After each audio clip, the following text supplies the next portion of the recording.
제13장 처음 아담과 마지막 아담. 창세기 1장, 2장, 3장의 기록이 짧은 역사같이 보여지고 있으나 영적으로 해석한다면 그 범위가 광대한 것이다.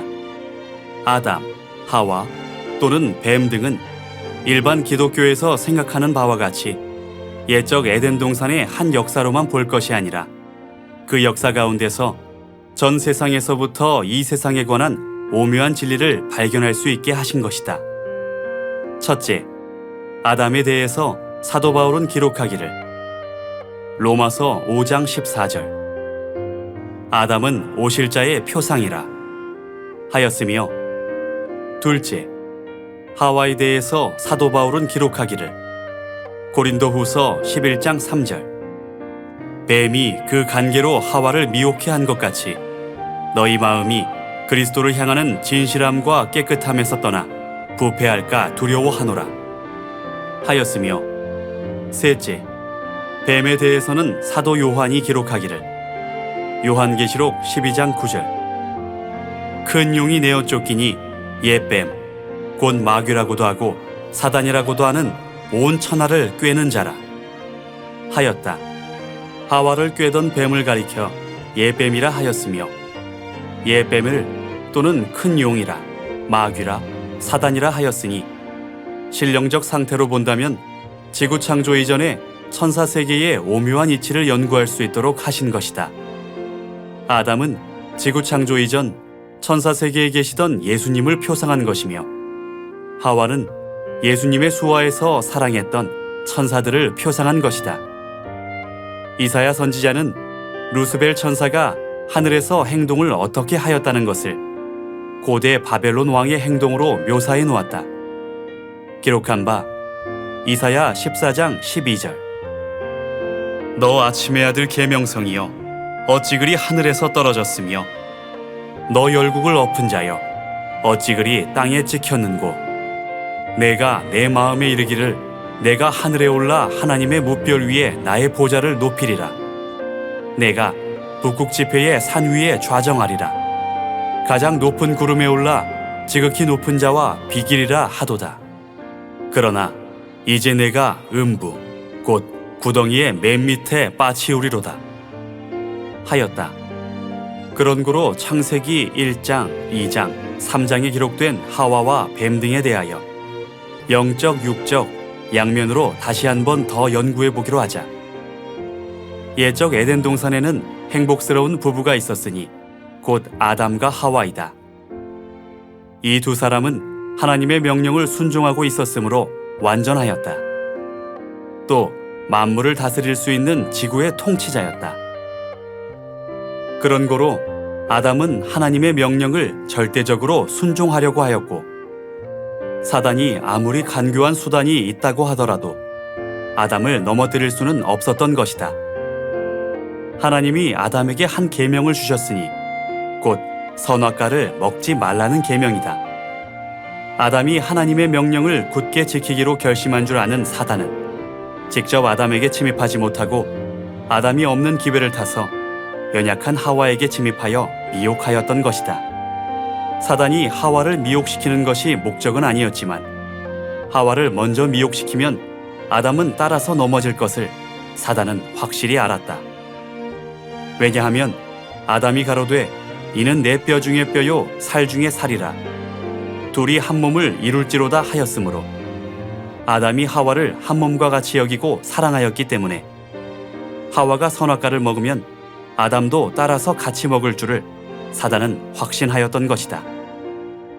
과연 사단의 계획대로 하와가 선악과를 먹은 줄 안 아담은 살아도 같이 살고 죽어도 같이 죽자는 생각으로 같이 먹었고, 두 사람은 에덴 동산에서 쫓겨나고 말았다.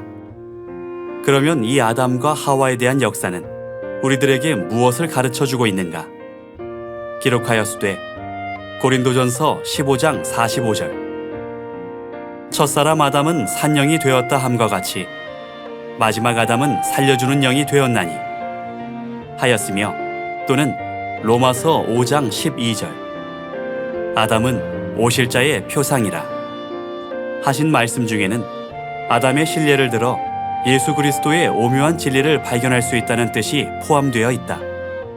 즉 아담은 후에 오실 자 예수 그리스도를 가리켜 말하였고, 하와는 예수 그리스도 안에 있는 성도들을 표상하였다.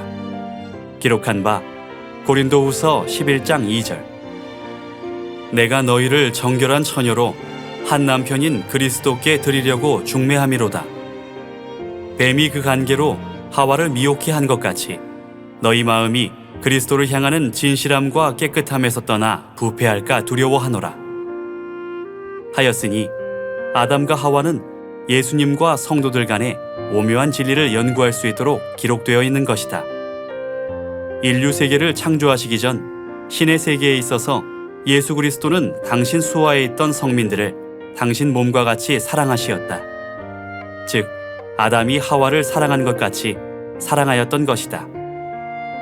그리고 아담이 지구에 대한 통치권이 있었던 것 같이 예수 그리스도는 우주 전체에 대한 통치권이 있었기 때문에 사단은 이 통치권을 엿보고 기회를 타서 예수님이 제일 사랑하는 하늘 천사들을 미혹시켜 하와와 같이 범죄케 함으로 하늘에서 내어 쫓기게 하였다. 그렇게 함으로 예수님도 다른 범죄한 천사와 같이 땅으로 내려가도록 계획하였던 것이다. 사단은 예수님이 땅으로 내려가 육체를 쓰게 된다면 하와를 미혹시킨 것 같이 미혹하여 다시는 하늘로 올라오지 못하게 할 자신이 있었던 것이다. 과연 사단의 계획대로 예수님은 범죄한 신령들을 구원하시려고 당신 스스로 땅으로 내려와 육체를 쓰시고 범죄한 신령들의 죄값으로 친히 그 몸을 속죄 제물로 주셨던 것이다. 죄의 삭은 사망이라 하였으니 범죄한 신령들을 구원하려면 죄를 범하지 않은 완전한 의인으로서 불의한 자를 대신하여 죽으면 구원할 수 있다. 옛날 법에 죄인 한 사람을 놓아주면 대신 그 사람이 죽게 마련이다. 그런 고로 예수님을 십자가에 못 박게 한 제사장과 서기관과 장로들까지도 조롱하기를 저가 남은 구원하였으되 자기는 구원할 수 없도다 하였다.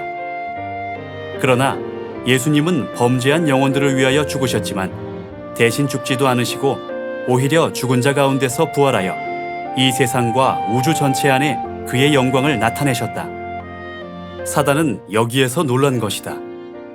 죄의 삭은 사망이라 하였고 또는 범죄한 영혼은 반드시 죽으리라 하였으니 예수님이 만일 범죄한 영혼을 위하여 대신 죽어 범죄한 영혼을 살린다 하더라도 예수님은 살지 못할 줄로 알고 있었다. 그러나 예수님은 범죄한 영혼들도 구원하시고 당신 자신도 살아나실 수 있었으니 이 오묘한 법칙은 옛날 모세율법의 그림자로 보여주신 유월절과 대속죄일 속에 숨겨져 있었는데 유월절은 이 죄악 세상을 표상한 애굽에서 노예 생활을 하고 있는 이스라엘 백성을 인도해냈고 대속죄일은 이스라엘 모든 백성의 죄와 성소에 더럽힌 모든 부정을 사단으로 표상된 아사셀의 수염소 머리에 안수한 후 무인지경으로 보내는 절기였다.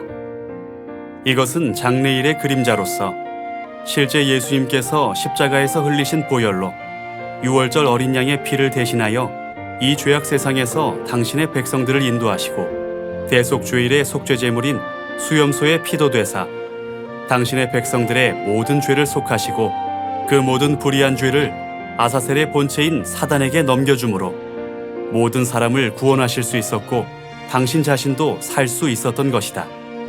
다시 말하자면 사망은 죄로 말미암아 왔기 때문에 죄만 없어진다면 사망도 없어지는 것이다. 그런 고로 사망에 이르는 모든 사람의 죄가 사단에게 넘어간다면 사망도 사단에게로 넘어가고 마는 것이다.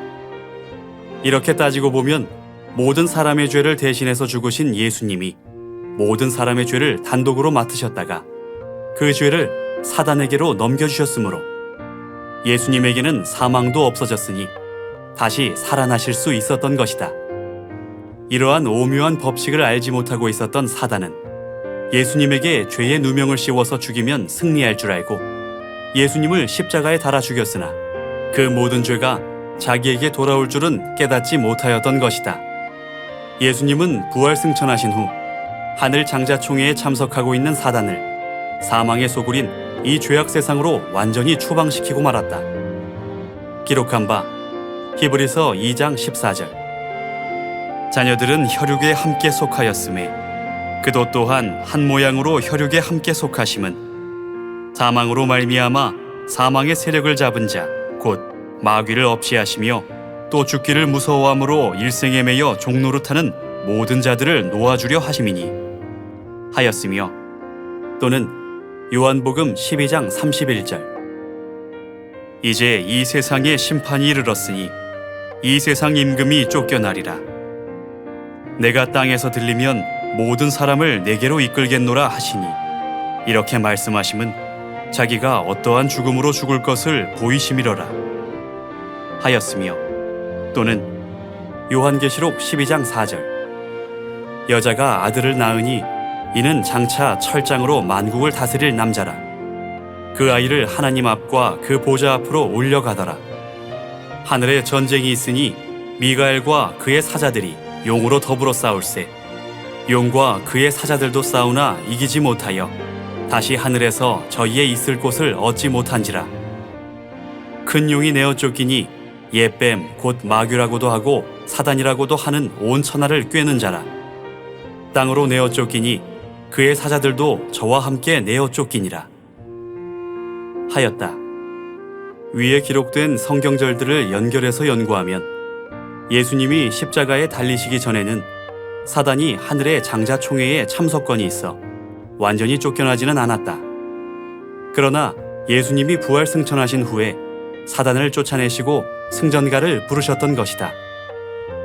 혹은 생각하기를 요한계시록 12장 7절에 기록된 하늘에 전쟁이 있었다는 기록을 아담이 범죄할 그 당시에 하늘에 전쟁이 있었고 그 당시에 하나님께 저주받고 에덴 동산에서 쫓겨났다고 생각하기 쉽다.